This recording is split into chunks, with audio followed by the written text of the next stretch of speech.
أعوذ بالله من الشيطان الرجيم. بسم الله الرحمن الرحيم.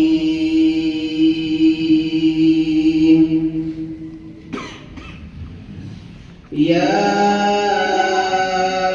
أيها النبي لم تحرم ما أحل الله لك تبتغي مرضات أزواجك والله غفور رحيم.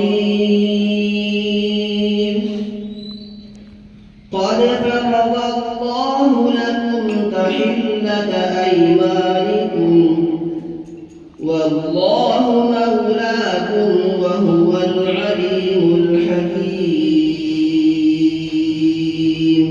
ما شاء الله. وإذ أسر النبي إلى بعض أزواجه حديثا فلما نبأت به وأظهره الله عليه عرف بعضه وأعرض عن بعض فلما نبأها به قالت من أنبأك هذا؟